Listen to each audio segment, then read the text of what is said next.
My Spatial Ecology and Conservation Lab studies human-environment interactions, primarily in the tropics. So it's co-directed by my wife, who's a faculty member in tourism.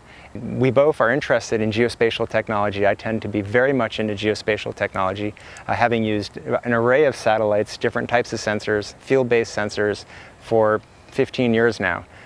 More recently, I've become very interested in drones and understanding how drones might fit into a framework for monitoring and evaluating the environment and human impacts on the environment.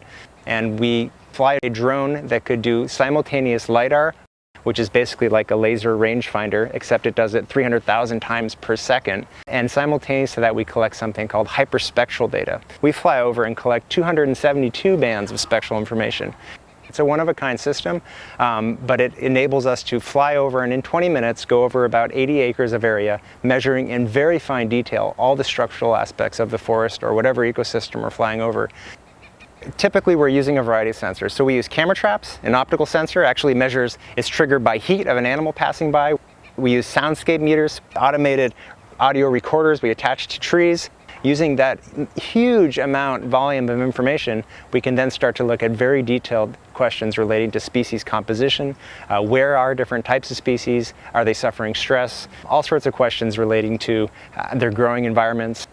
The rate of technological advance right now, I believe, is unprecedented, especially when it comes to ecology and ecological mapping. And how do we generate these maps? 20 years ago, it was satellite technology. New technology, everyone was raving. For the first time, we understood how fast deforestation was happening in the Amazon. We are currently living in an era that's completely unprecedented in human history.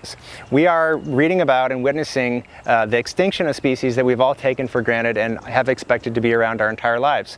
If we keep the current rate of deforestation happening in the tropics, in 100 years, there would be simply no tropical forest left. So now more than ever, it's important that we really understand what is happening, how fast it's happening, why it's happening, so that we can do something about it.